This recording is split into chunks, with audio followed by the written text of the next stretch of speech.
Good evening, ladies and gentlemen. Come to you live from our comfy couch here on the outskirts of the internet. This is the Gaming Saloon Reviews for November 28th, 2021, with your host, Speedbreaker2448 and Rampant Epsilon. Hi. The fucking main writer of this goddamn show. Less than 4 episodes, and I'm already like, no. No, I would like a change of protagonist, please. You kinda suck.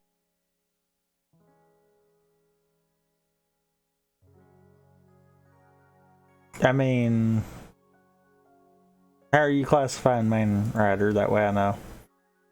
Like The one who's title main? Title main. Okay. The one whose name is the show. Fair. Granted, I could have said fair the other way too. Yeah. Because, yeah, they're both getting on my nerves already. And it's like, oh my god. God, yeah. And I believe all of these episodes are Yasuko Kobayashi. Let me double check that. Because yes, folks. Because, yeah. Yeah. It's our start of watching Ryuki. Oh boy. Yes, these are all Kobayashi episodes. For those who want to watch along with us on a weekly basis, this is available via Shout Factory with their official sub-release. It is available on their Tokushoutsu network of streaming services like the Tubi and I think VRV and a few others, along with just on their website itself, which is where I'm watching it for simplicity's sake. Same, because I couldn't remember where else they had it.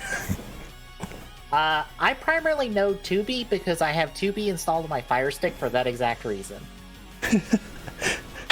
I love the fact that it's just like, yeah, I'm just watching it on their site because I don't remember where else. I wish they had a page that was just like, this is all the streaming services we distribute out to make it easier. Yeah. It's like, it's these ones right here in this image.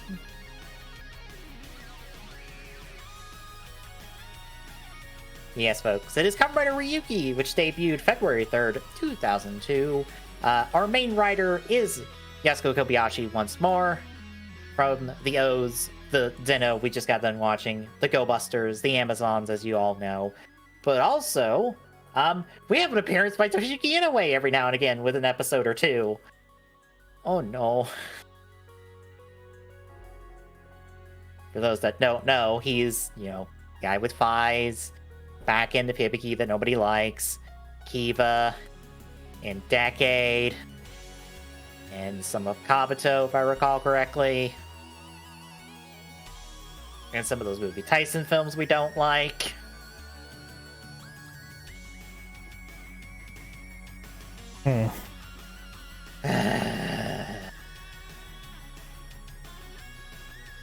And our main director is the same as Deno, actually. It's Ryuta Takashi, or Tazaki. Not Takashi, Tazaki. Who has done, a ton of writer, so. How are we feeling going in? I can honestly say a lot better than I think about halfway through. Because by that point was where I was just already fed up with both of our writers. God, yeah. It's a very different show than Dragon Knight, isn't it? Mm-hmm. Oh, yeah. It's a show where I wish to throttle at least one character.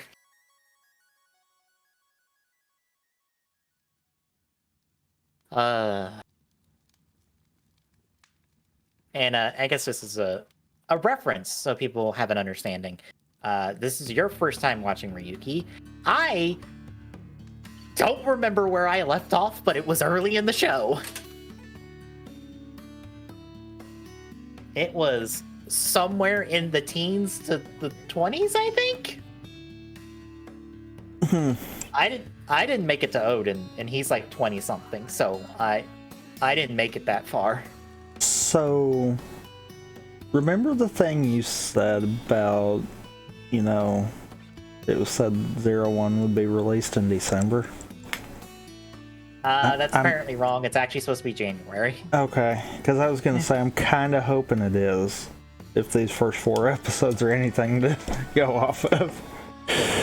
Surprise, folks. We're only watching half of Ryuki that we're fucking off to go watch 01 because we ain't dealing with this shit for 50 episodes. I mean, it would either turn into that, or I would have to be watching 01 while we're doing this, too. As a palate cleanser? Yes. Fair. Because, if something doesn't change, I'm only aggravated at our 2 main writers right now. Yeah. Because I was in Kaiju Carl's chat for Kokodan this week, and him and I forget the name of his co-host, but the 2 of them aren't the hottest on Revice at the moment. Just because, we've got nothing going on big plot-wise. It's what I would call a lot of setup and a lot of character establishment, and not much else. Yeah, because we don't really have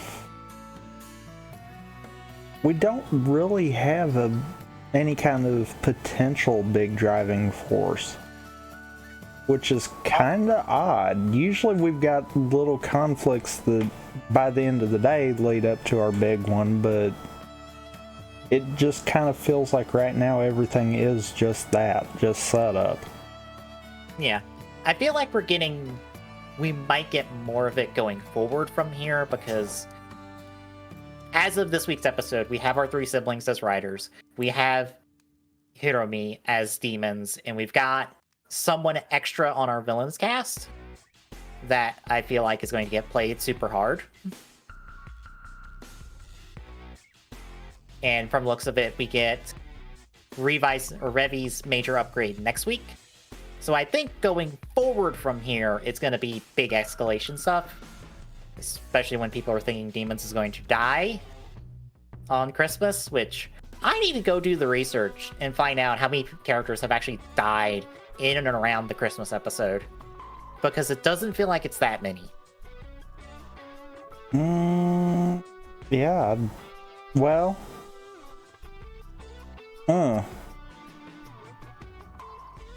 Because what? It was Laser and Xaid. Yeah. It was one of the crows in Build? Question mark? I think so.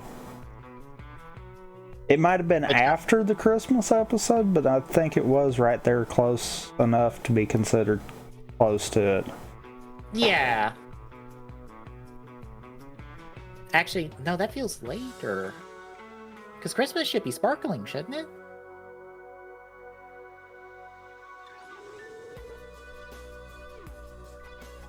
Yes. I think. That feels too late. I think. 1 second. I'm checking this.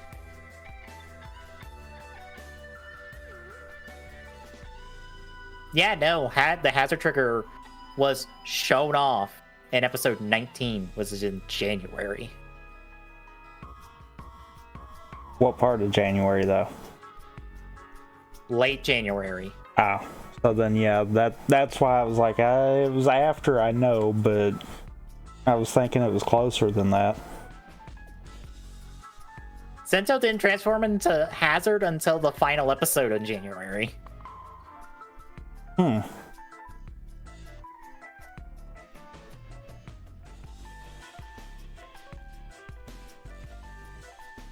I felt like it was earlier than that, but okay. Yeah. So then, no, not really. You can't really count that then. Yeah. Nobody died at Christmas in Geo. Even though, I mean, that it might have made for a better show. Yeah. Jin died at Christmas for the first time.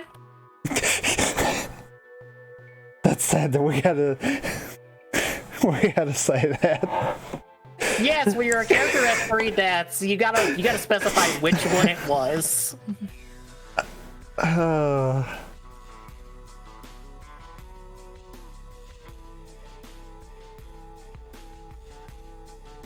No, that was sooner. That was like mid-December. Okay, but mid-December you could count that though. Right. Actually, no, that was the Christmas episode. I was thinking you were probably right on that one. Yeah. And I like that the wiki points out he returns 9 episodes later. See, he didn't even stay dead that long. No. And then, oh yeah, Spada died at Christmas. So, like, was it 3 for 5? And all 3 of those have been reversed, so... And I don't know what people are on about. Well... Technically 2 of the 3 have.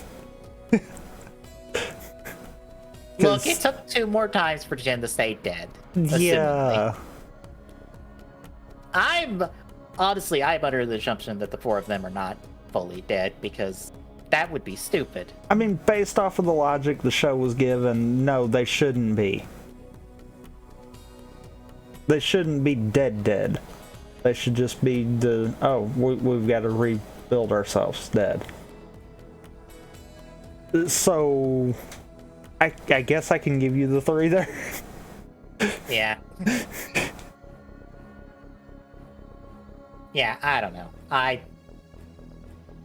guess I'm not worried about it, because there's only one character I don't want to die, and that's because it would be very bullshit, and that would be Sakura. You kill her in December for no fucking reason, I quit this show outright. I'm sorry, no. I'm trying to think, though, what it would really kind of push plot-wise, though, by doing that. Because I feel like it'd probably hinder us more than anything. Yeah, that's why I don't think anyone's going to die, because I don't see what a death gets us in this show at the moment.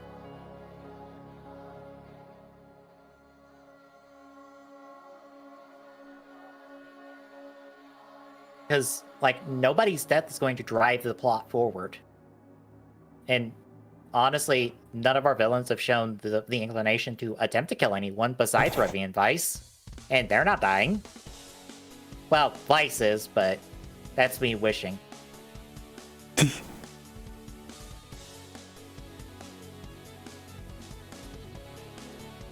Look, fucking Sakura's demon called Vice a loser at the end of this week's episode, and it fucking gave me life. I just thought of something, though. What? You mentioned about a new person being introduced into the Deadmans. Yes. I wonder if it's going to be one of them. I could see it, because 2/3 of them are expendable. So, I mean, I might could see that. That would probably push it. My only problem with that that'd is... probably make them be more proactive than what we've seen. Right. Because we know the Deadmans need 6, I guess, level 3 demons? I think they go by the level system? I forgot what their system is. I don't remember on that part of it. They need a demon that has fully consumed the human. Like the 3 of them, essentially.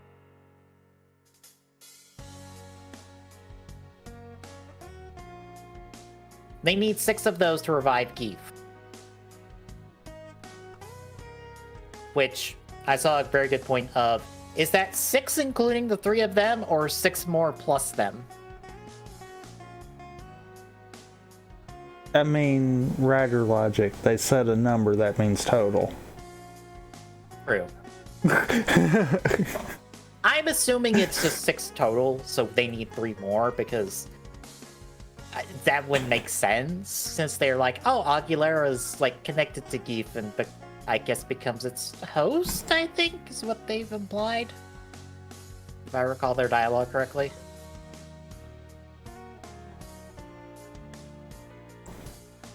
So I'm under assumption it's 5 plus her, specifically. So she has to stick around because she's the special one.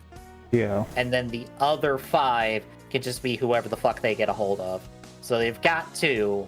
They need 3 more. Dr. Man's gonna end up being one of them, whether he likes it or not, because he's avoiding like merging with a demon, but I think at some point they're gonna be like, you've done what we need you to do. Fucking get in that demon. So like when we get to him plus like 2 more, which I fucking could be anyone if they're not currently in the show anyway, so. I mean,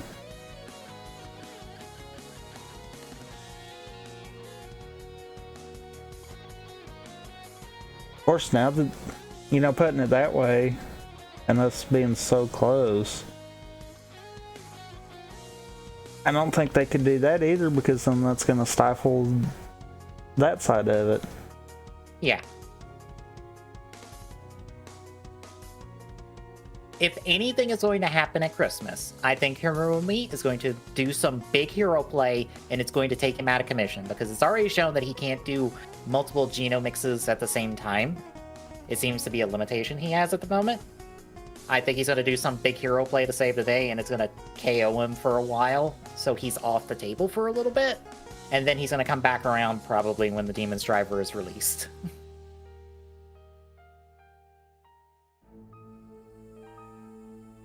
At least I think. Maybe, but it almost seems to me like a move like that would be if they got all of them.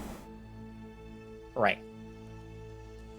Like if they actually had all sacrifices ready kind of deal. I could see that being the, well, I have to do this or we're all screwed kind of play. Mm-hmm. I can't really see any other reason that it would be needed, though. Yeah. That's the only thing I can think is happening, because otherwise a death takes a character off a table well before that we've done everything we could with them. Granted, that might be my writing philosophy of don't get rid of characters until you're absolutely done with them. Because I think even if we extend it beyond the Christmas episode, I still think maybe even pushing the end of January would be tight as far as saying someone's just dead. Yeah. Out of commission, maybe. Dead, no. Yeah, that's what I'm thinking is Hiromi will go out of commission for like a few episodes because he'll like exhaust something in his driver. Granted, I'm also like eyeballing Phoenix like, alright, when's the other suit gonna drop? When are we gonna do the heel turn? Because 2 of you are sus as fuck and are clearly got your own other plan in play that is not tied to the Dead Man's directly. Mm-hmm. So when's the other shoe gonna drop on you two? Mm-hmm. Of course, now that I think about it, we usually have a new writer debut right at the end of Christmas too, don't we?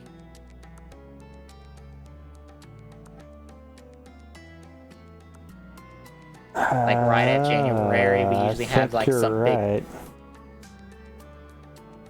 Wondering if it's not George is gonna show up and be a writer and be like, oh, by the way, I'm the bad guy now. Hi. Because it's usually also a bad. Well, no, it's not usually a bad guy, but because Yuri wasn't a bad guy. But I could see maybe Phoenix doing a heel turn, and now our family is either on the run or on the outs with Phoenix. Because 2/3 of our siblings would not stick around with Phoenix, at minimum.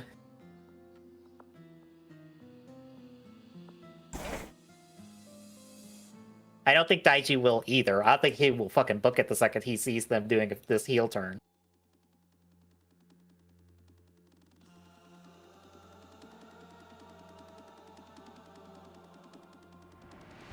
But anywho, shall we talk Ryuki then? I guess we shall. Since we keep avoiding it. Let's talk about another show.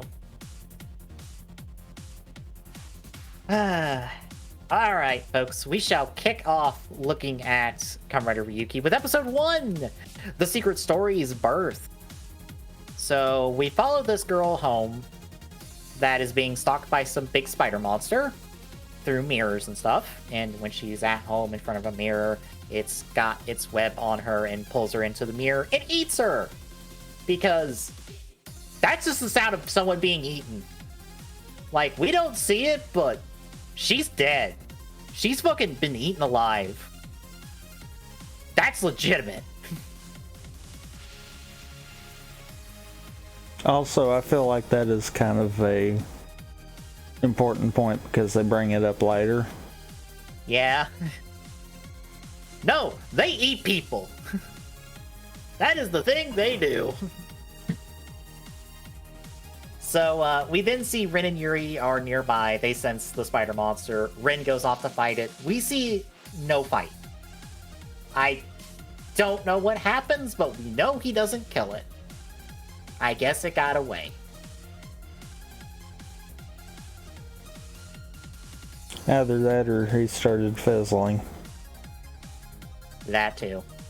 I feel like that is plot convenient. Oh, God.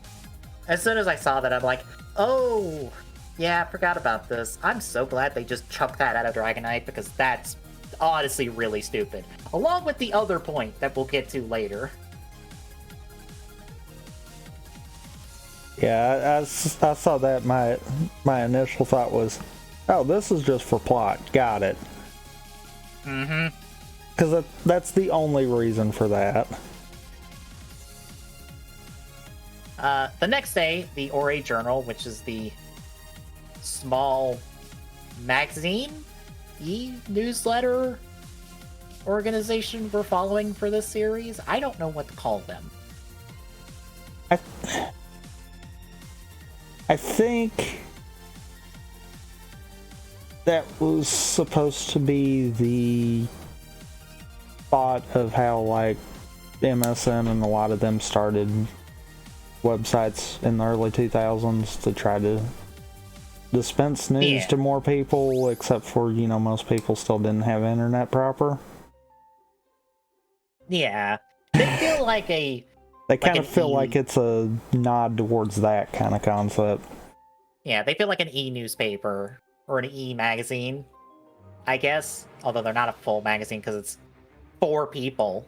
Yeah. So I guess it's an e-newsletter. Probably more accurate. So they reporting on this incident, minus any details about the monster. They're just reporting that lady went missing and we don't know why. We end up checking in with one of their reporters, Reiko.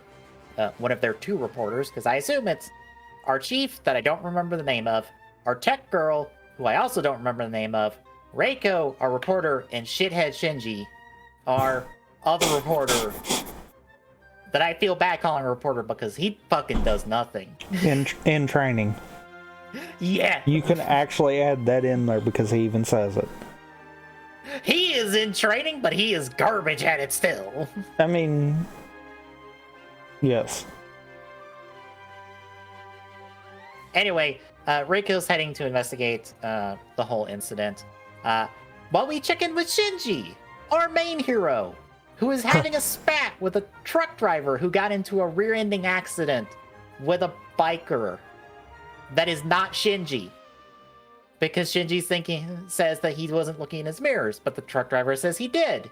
And Shinji later admits when his boss calls him, I don't know if he did or not. Shinji, why the fuck are you arguing with this person you have no business arguing with?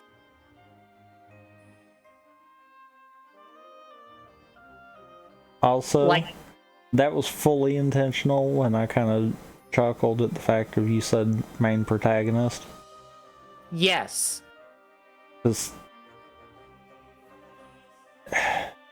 at least with Dragonite, there was a reason why. Yeah.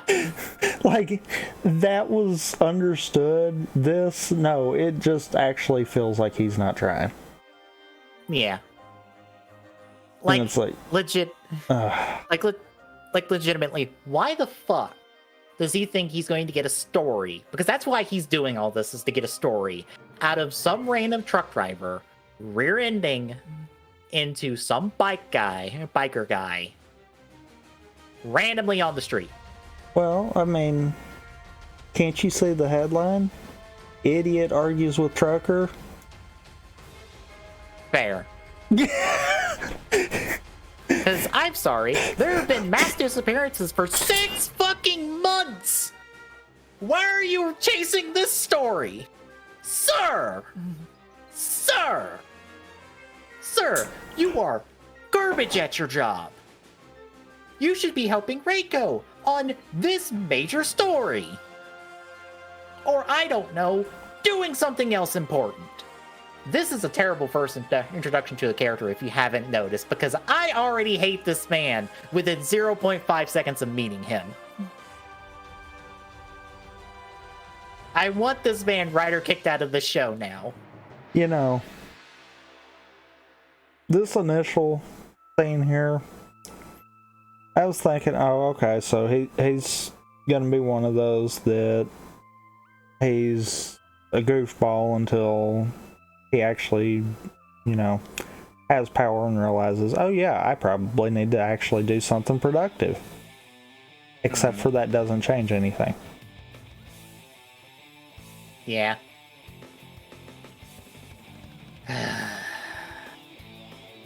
So anyway, he gets called by his boss, told to go help Reiko, which he goes and does, yelling her name at a crime scene where they're already on the cops' bad side because they've been reporting on this 6 months disappearance act this entire time, and the cops are not happy about it.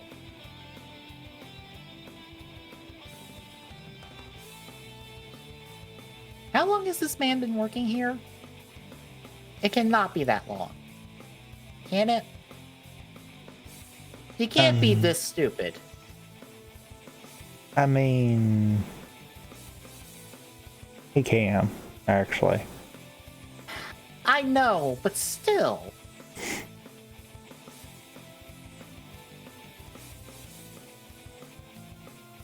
So, yeah, they end up getting run off by the cops because Shinji calls attention to the cops, and Reiko, mid-interview of a neighbor, you know, doing her job, they get kicked out, and she has to be like, Shinji, what the fuck are you doing?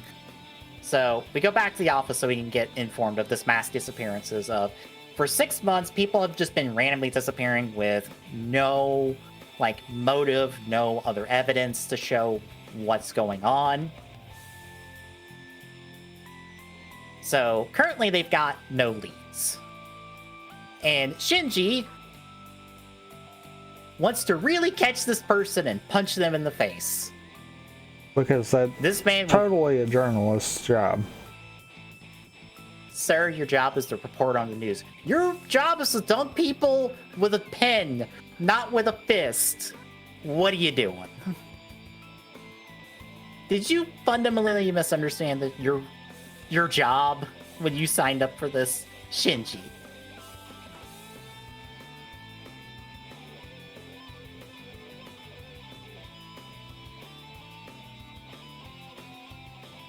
So yeah. After this, he gets put on rechecking the list of people for potential connections and stuff, while Reiko goes off and does some actual work. In the process, Shinji spots that one of the places is nearby, so he decides to go investigate it. For no reason besides it's nearby. Good for him. I mean, that's actually the only thing that he's done remotely close to pertaining to his job, except for the simple fact that he's still disobeying. Yes. So he gets there and he finds that this apartment is got no lights on. It's covered in newspapers on anything that would be remotely reflective, except for the doorknob. Yeah, I caught that too. I'm like, missed the spot. Oops, missed the doorknob. Wonder why you're missing. I wonder if the reflective surface has to be. Well, no. I know later on it doesn't. Size doesn't matter. So yeah, he should have covered up that doorknob. That's why he's dead. Yep. But at this apartment, he finds one of the Advent decks, which is just a blank case with cards in it. And as he's doing this, we follow Reiko, who's being targeted by the spider, and Yui and Rin are tailing her to try to find an opening to go after said spider, I assume. But when we check back in with Shinji, he has pulled a seal card out of that deck, and that is when he looks across the street at the building, and there's Drag Redder, who comes out of the window and shoots a fireball at him and blows up the windows and stuff while he's protected by the seal card. This ends up getting Reiko called so she can go pick him up and apologize for the destruction of property he is now responsible for. Good job, Shinji. It's not completely your fault, but I don't care. It is. Yeah.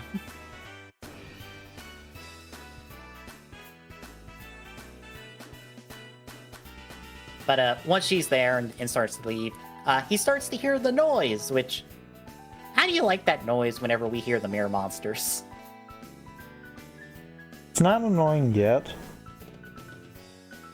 Yeah. Give it time. Yeah. I'm kind of glad Dragonite didn't go this high-pitched on it. Yeah. Or this consistent.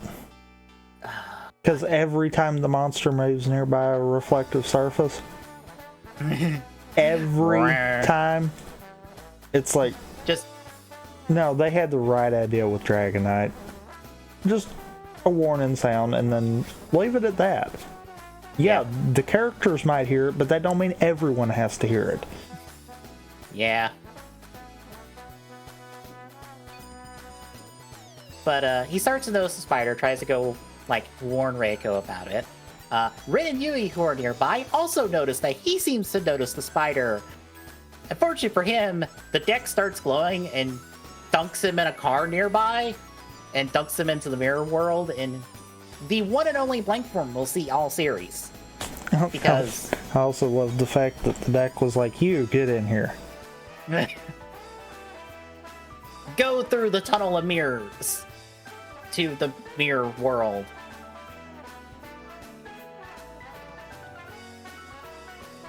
Once he's on the other side, the spider notices him and goes, "Food!" and starts chasing him and trying to eat him.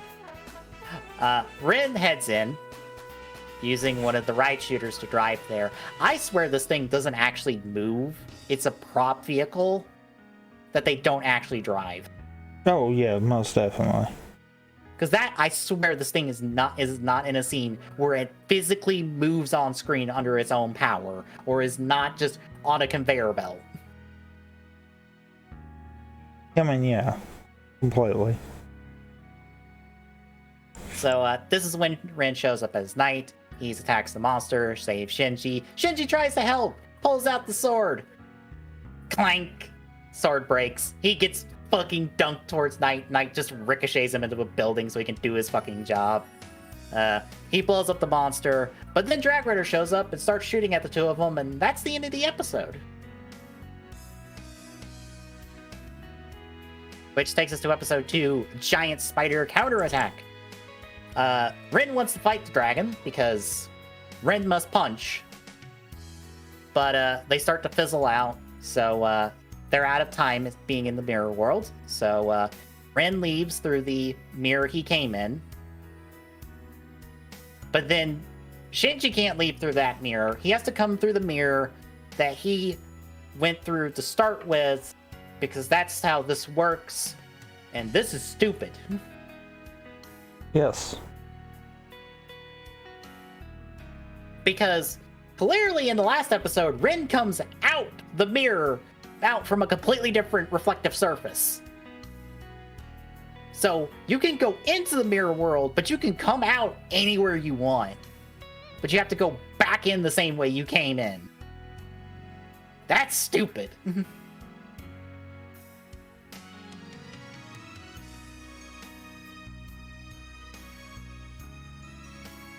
Anyway, Shinji ends up finding the car. He gets through it. He passes out in front of Yui and Rin.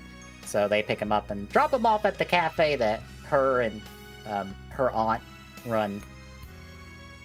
And this is where we get more of the world exposition. We get the explanation of the mirror world, the mirror monsters, and we have Yui ask him if he's a Kamen Rider. Which, I realized it's weird that Decade translates everyone to Mass Rider when they're all just called Kamen Rider. Mm-hmm. Like, I know it's still a translation thing, but it just feels weird that to just not just leave it as Kamen Rider. Well, you know, it's also weird that it's Kamen Rider up to Decade, changes over, and then kind of goes back. Well, I think they're all supposed to be Masked Rider because I believe the romanization in the title is as Masked Rider. Yeah. Until after it still is weird. Yeah.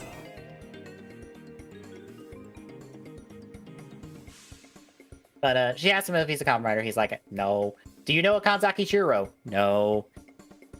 Well, you're a boatload of help to us. Give us the deck so you don't get in trouble. Take this seal card. It'll protect you from drag rare until we can fucking deal with it. Out with you.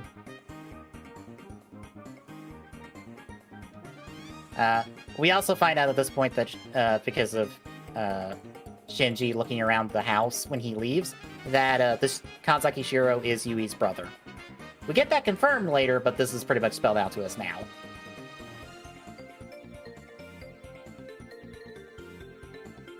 Back over the office, Shinji gets billed for his investigation, because of fucking course he would.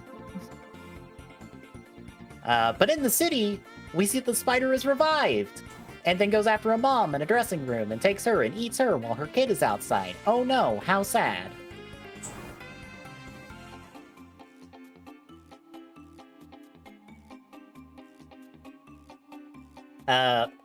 When the ORA journalist team is having lunch, Shinji tries to warn Reiko to not investigate anymore because it's dangerous, since he knows that the monsters are the one taking people, and I don't think anyone on the ORA cast will ever get told that. Which doesn't surprise me. Makes me wonder what the fuck the point of all three of them is at this point. To be there. That would make sense. Because that's literally it. I mean... So besides Reiko, the other two are the Tweedles. Mm-hmm. From Deno. We're there. You could cut them and lose nothing. Pretty much, that's how it's looking right now. Yeah. But Reiko dismisses it. It's just that they're not as annoying. Oh god, yeah. Granted, one of them barely speaks in these 4 episodes, so she doesn't have time to annoy us. Fair. I think she has all of, like, 4 lines.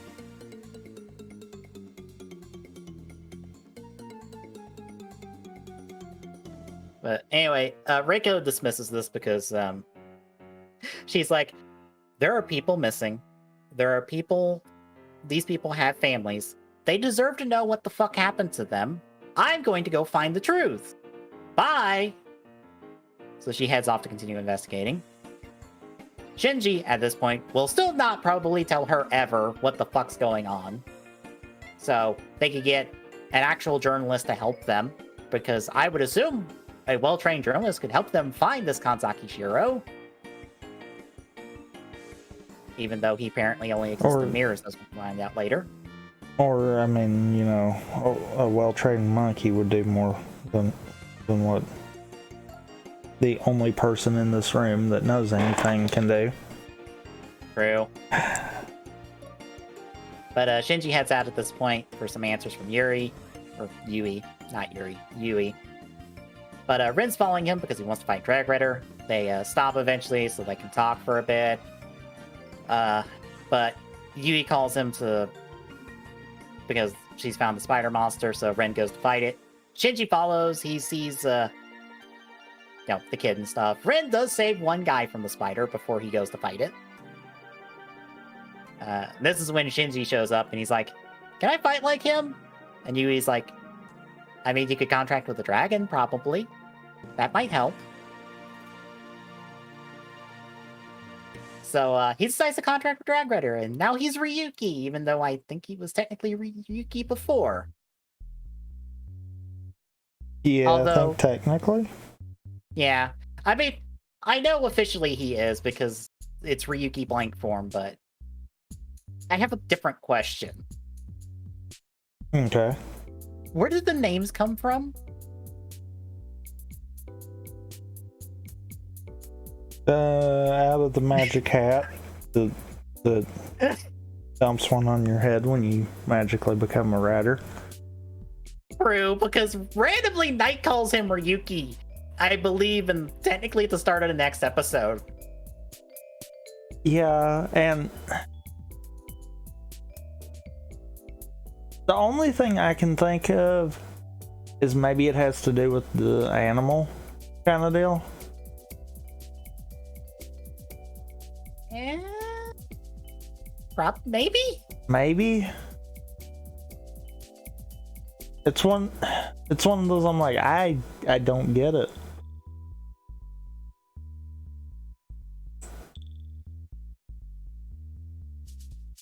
Yeah. But yeah, Shinji's here with Drag Rider as Ryuki because Rin's trying to fight the spider. He gets dunked by it off a building. So Shinji has to save him. He does so, does a rider kick. Monster goes boom. But then Rin's like, "Oh, you decided to become fully a rider now. I guess that means you're game to be killed then, so I'm gonna murder you." So he starts trying to kill Shinji. I wish he succeeded. I kind of do. Too, but then at the same time, yeah. I don't think he would have been a better main rider either, so... Yeah. Yeah. So that's halfway through our episodes. How you feeling?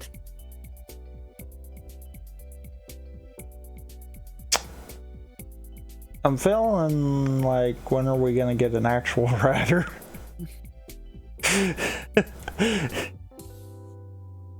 I don't know.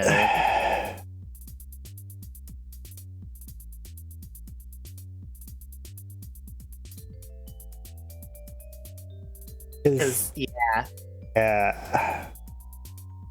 Shinji shucks. Rin, unfortunately, has to be an asshole the entire episode to try, I guess, to make you like Shinji by comparison.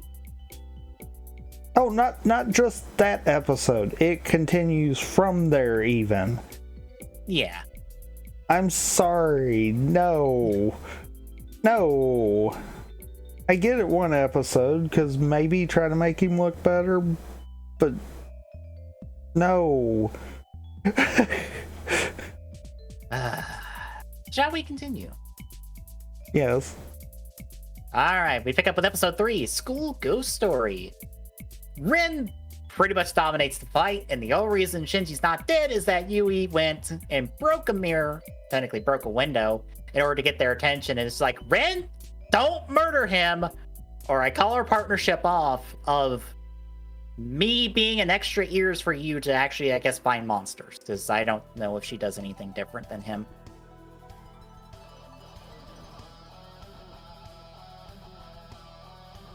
Because they don't really specify if Yui's any different than Rin, outside of not having a deck. Yeah.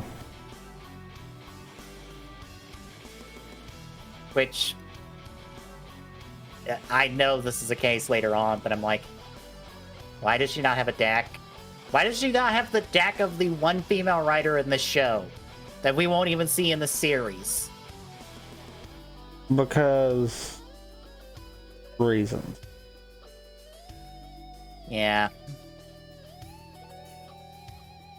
So the fight is called off. They both go outside. They continue to bicker because I love my writers bickering. It's like everything I like about Ryder, of two people that won't stop bitching at each other. Mm-hmm. I feel like the show's going to be the literal antithesis to the thing I like about Ryder, which is Edgy's quote from A to Z of writers are supposed to help each other. This show is the opposite of that, and I'm going to hate it. Yep. But anyway, they bicker. The owner comes to, like, demand answers, and, like, he demands money because it's like 30,000 yen for this one window. And Ren just casually hands him the money for it. So Ren's apparently rich. I believe that is... You know, you make a crap ton of money off of being a hero fighting monsters that no one knows exist. True.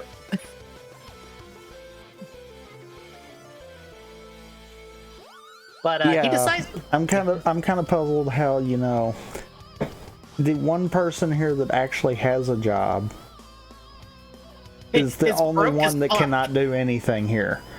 Yeah.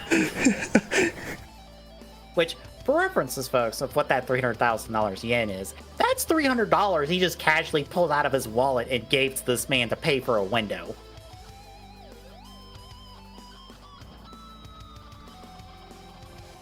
And I believe he had like 6 bills in his hand, so he casually has $600 in his pocket.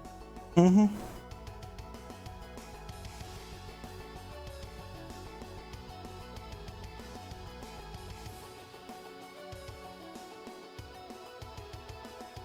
But yeah, he decides to put Shinji on the bill of pay me for this bullshit since Yui saved your ass. And he reluctantly gives him his business card for the Ore journal, so apparently he's been there long enough to get business cards for this. And to have a number for him?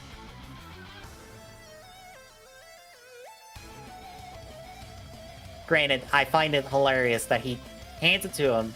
Ren tries to take it, but he holds on to it like, I don't want to give you my contact info. Like, somehow that will prevent him from finding your ass and demanding his money. I mean, yeah. Because all he's got to do is just wait in the mirror world at the right moment and... Got my money yet? I'm applying interest. You better hurry up. Don't make me break knees. I'll break knees for this. I mean, he'd break knees for less. Yeah. But, we see Shinji report back into the Ori Journal as Rin rides up from Yui to, I guess, to go find some more mirror monsters to kill or something. I don't know. But that's when we cut to a local school, as we see that this random group of kids is going to be targeted by these deer monsters that I think are deer monsters. I know what they are. Don't know. They're technically monsters that are going to get used for another writer in the future. But I don't know what they're based on. It's not deer. I think they're technically baby antelopes or something. But yeah, we go forward to that night. The Ori Journal is finishing up the newsletter for tomorrow, I guess, because the one tech lady is giving them a countdown to when I guess they got to get that shit submitted so they can get on the server and get out to people in the morning. And Shinji's sent on a food run so they can get some food. And that's when he comes across a random person being murdered by one of these deer monsters. But then he just sees that Ren and Darkwing are there. Because yes, his mirror monster is called Darkwing. I am very tempted to call it Darkwing back for the rest of the season. I mean, yes.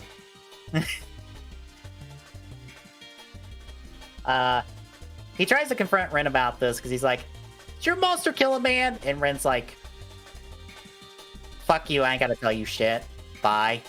And just fucking leaves because Ren does not want to engage with Shinji at any level at all unless it is punching him in the face. And I feel like that's why I don't like him. Yeah. It's just a case of that is his whole demeanor. It's just, I will kill you. Which feels like, again, Dragon Knight did this better because when they did the whole thing of Kit being suspicious of Lin, we know, has already been betrayed by someone that looks exactly like Kit. Yeah. Oh. I mean, that kind of makes sense. Yeah. He has been through this once. He is not dealing with this again and just doesn't engage. And when Kit realizes he's fucked up, goes out of his way to apologize. Unlike Shinji here in a little bit. Yeah. So anyway, we go to the next day. Shinji's talking to Yui about Shiro because I forgot this part because Shinji has Shiro contact him through the mirrors being like, "Hey, go murder some riders. Hey, go kill some riders. Murder, do crime, do murder. It's fun." That's essentially what he says, and I'm like, does that work? Does that work on everyone? You just showing up randomly being do murder. I mean, I'm willing to bet it probably worked for 12 people. Apparently. Because I'm like, what about this is convincing? Like, wouldn't someone just tell you to fuck off? Like, what are you gonna do? I mean, is it bad that I feel like, yet again, that's another point that Dragon Knight did better? Yeah. It at least gave everyone a reason to try to kill the others. Yeah. I think we will eventually, but right out of the gate, we are not told that. So it is not good. I mean, I hope so, but comparing where we're at in Ryuki and roughly the same kind of point in Dragon Knight, I feel like we already had a very different situation of this exact same thing. Yeah. That worked a lot better in Dragon Knight. It also helps that Xaviax is a far more charismatic and like enjoyable character to watch. I mean, true. But I believe early on, even though, didn't he try to, by making Kit think it was his dad, try to push him to doing, not necessarily murder, but at least not trusting the others? He was using his dad to get him to get the deck and stuff. It was honestly Incisor that was the first person where we got to see him manipulating people, but that was 4 or 5, I think, at that point. Somewhere in there. I mean, like I said, roughly the same kind of point. Yeah. And it's like, yeah, there's better ways of doing this. Mm-hmm. Yeah, because Kanzaki Shiro over here with no personality, no charisma, just like fight, murder, murder, murder, fight. Kill all the other riders. You must do it. Because I said. But yeah, back to where we were in the episode. Shinji's talking to Yuri about this, or Yui's about this. And that's when we find out that they were separated when they were young. And at some point, Shiro made the decks because we don't know why. He just did. Apparently, Ren told her that. I feel like you're going to keep calling her Yuri, by the way. Probably. It doesn't help. It is a 1-letter difference. And Yui is I feel like it's a kind of an uncommon name. Whereas Yuri is a far more common name.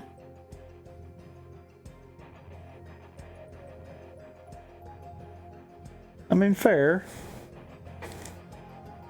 But So as on long as I already foresee that coming, you're gonna fight that the entire way. Yeah. But yeah, she's in this to find answers about her brother. And she's, of course, thinking of the worst of it because she thinks that he's connected to the monsters because that's when all this was happening, is when he finally seemed to pop up out of nowhere. And him being connected to the decks, well, that seems to be connected to all this. But Shinji's like, nah, he did it for good reasons, and I'll be the reason why. That's very shitty of you, by the way. Mm-hmm. To just assume he did this for good reasons. I very much doubt he probably did this for good reasons.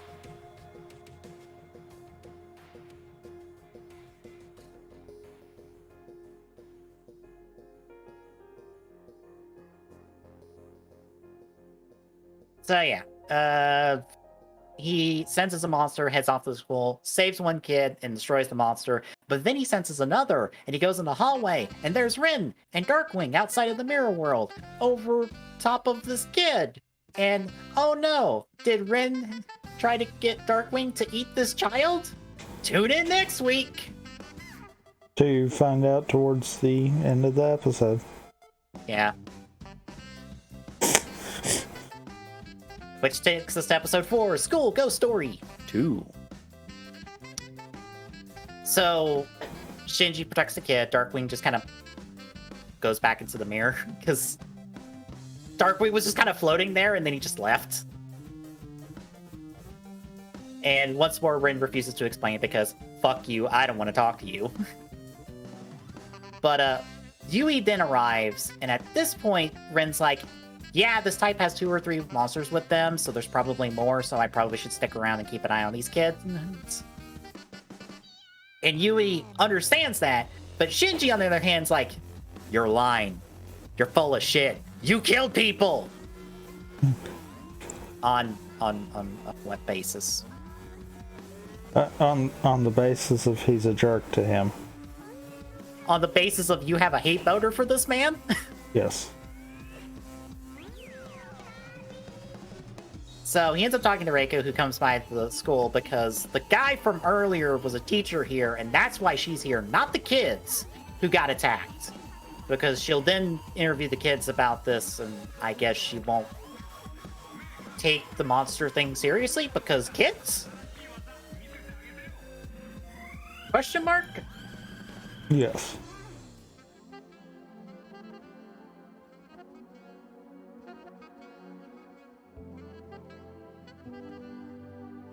He then decides to go talk to Rin. He runs him down, yelling not his name, because he calls him... What, Ron? Ron. Ron the whole time on his little scooter behind Rin. Until he pulls over and is just like, you murder people! And Rin's like, really? We're really doing this? I feel like this is the one point where I'm fine with him being a jerk here, because it's like, no, the only thing that's being murdered here is my name. How about you shut the fuck up and actually listen, because I told you there are multiple of these monsters. What part of that do you not understand? None? I'm leaving then. Goodbye. But conversation is interrupted by Shinji's landlord calling him in order to kick him out because he hasn't paid his rent. So now he's moved into the Ore journalist office on his own accord before he asked anybody if he could. I guess he was just hoping that nobody would kick him out. And apparently nobody kicked him out. Yeah. So he's there at the moment. We follow Rin as he's keeping an eye on the kids, while Shinji decides to go talk to Yui. He tells him all of his suspicions, and Yui, rightfully so, tells him to knock it the fuck off, because she's been with Rin long enough to know, oh, I can trust him. He actually does his job. He tries to protect people from these monsters and goes out of his way to beat them. I trust him more than you, person I met 2 days ago. I'm sorry. Did you think this was working? Like, legitimately, what do you think he was going to do? Like, he was not going to win this. I mean, no.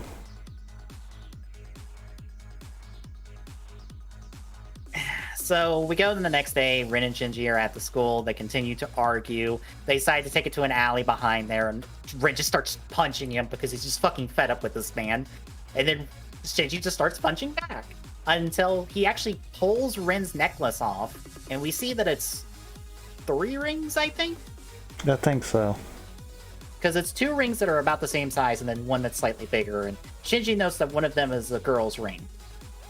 I'm going to tell you now, those are wedding rings. Because I know where this plot goes. I don't know how long it's going to take us to get there, but these are wedding rings. You can imagine who the other half of those belong to, probably. Mm-hmm. That are not Yui's, by the way. She's not involved in this in Rin's backstory.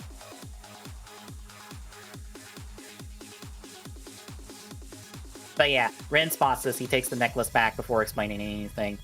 The fight is just broken up by the monsters arriving, so the 2 of them go to protect the kids. At this point, Rin's like, yeah, they're fast. They get out of our range really quickly. That's why you only saw me when they were at these scenes, because they fucking booked it when I showed up. So at this point, Shinji's like, sorry. So they go fight the monsters. They both take them down. And that's... They save the day. And they're trusting each other a little bit. Not really. No. But we do in the episode proper, as Reiko at some point in this episode decided to follow a lead that several of the people on the missing persons list visited an antique shop that was nearby them.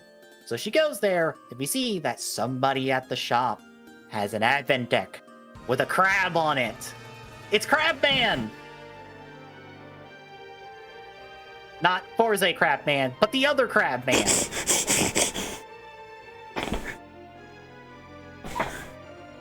So how'd you feel about these 2? I'm still not...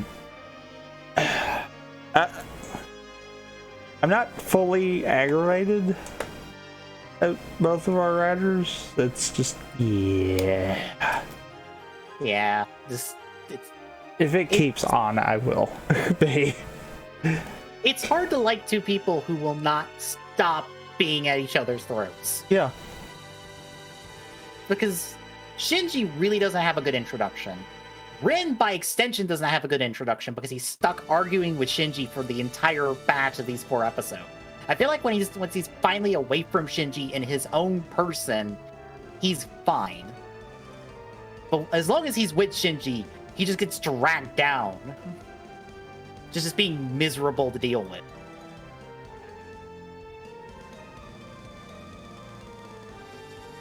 I kind of wish Yui would just lock the both of them in the closet, take their decks away, and go, figure your problems out. I'll let you out when you're done. Or when one of you are dead, whichever happens first. True. So yeah, it is not the best start to this series. No. Oh. So yeah, folks, we're gonna ride this out as long as we can, because we are not afraid to drop a show when we are just not happy. Yeah, just ask Kabuto. As Kabuto asked, not as badly, but the original series, when we dropped that because we were just not super that one enjoying we it. just kind of dropped because it was it got repetitive and boring kind of deal. Mm-hmm. It wasn't so much that it was because of it being bad. It was just you could tell time kind of was showing its age there. Kabuto is a different story. Mm-hmm. Yeah, I think Kabuto was legitimately making us mad. Yeah.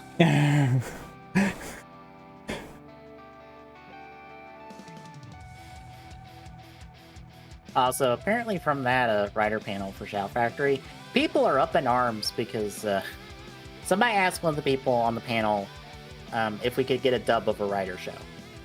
And the guy responded of he didn't like dubs. Which...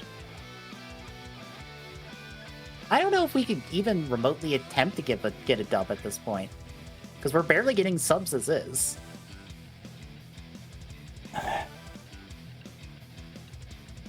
Because the dub is more money.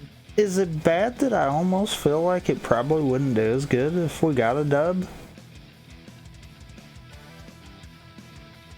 Because, I mean, whoever you got to dub it would actually have to be pretty close to the original actor.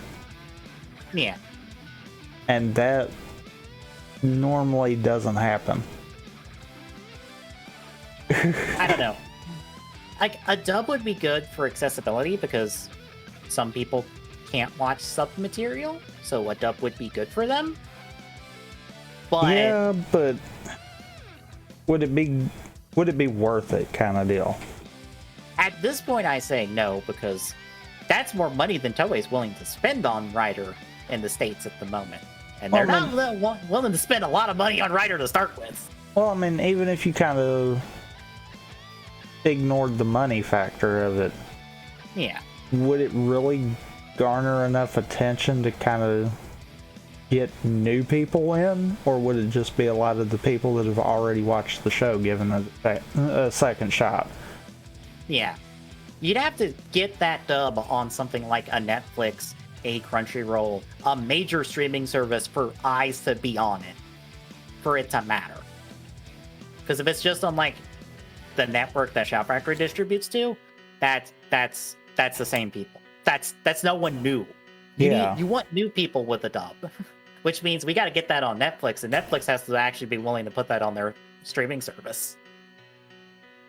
And considering that they let Power Rangers go, only to now get the new show back, I don't know if they're super willing on that one.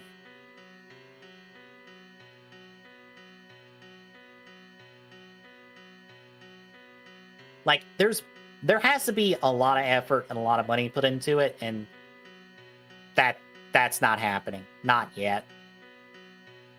Because we're in the... And like I said, I mean, for the ones that have watched sub content of these shows, the dub, if it's not close enough, is actually going to turn people away from it. Yeah. And then you're going to have a failed attempt at something. Yeah. I feel like, and I've seen people say this as well, that we're in the early days of when anime was getting brought over to the States, where you would get some stuff kind of randomly, and then you would get some dubs, but the dubs were bad, with only the diamond in the rough of the good one. We're there. Because if it fails, we're going to get set back several years on getting Rider in the States again for the third time. Remember that. We have failed to get Rider in the States twice already. If this fails what we're doing now, we're dead for good probably at this point.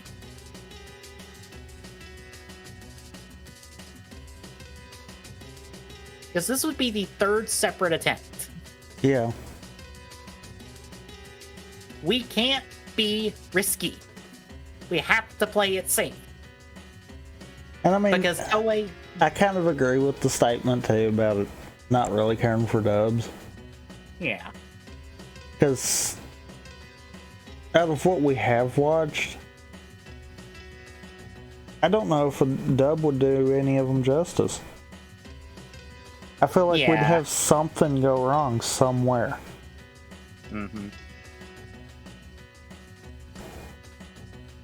I honestly...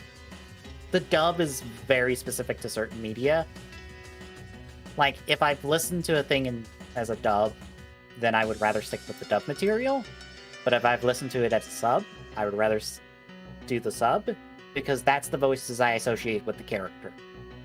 So, like, I can't do Persona as in Japanese audio because I associate the English voices with those characters. if I hear the Japanese voices, it feels weird and kind of takes me out of it because I'm like, wait, that's not your voice.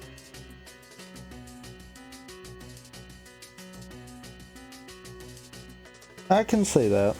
And I think a lot of people are that way, really. Yeah. Like, oddly enough, the only way I would think a dub would work for something would be if you took one of the shows that had like a kind of smaller, close-knit cast kind of deal, and did something with that. Yeah. You definitely could not do it with a bigger cast kind of deal. Yeah, because you'd have to hire so many people. Well, not to mention, the more people you're dubbing, the more likely it is that you're going to get one person that just is not the right match for the character. Yeah. It's not...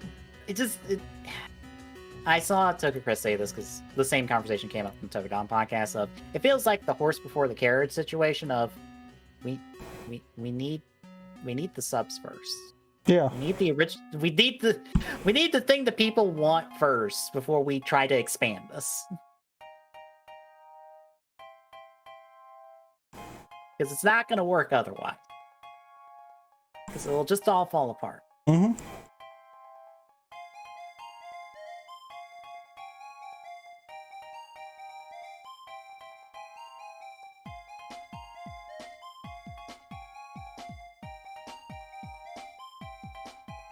Anywho, folks, next week we keep going, and between now and then, it is more Prime on Wednesday, more Kamen on Thursday. We talk shop on games on Saturday, and we continue Ryuki on Sunday. So if you like what you're seeing, drop a follow. Really appreciate it. Jump on at the Philip Go at TG7 for kids. Updates in life. Fish point Discord and Jack is Discord link. Drop by, say hi. See you Wednesday, folks.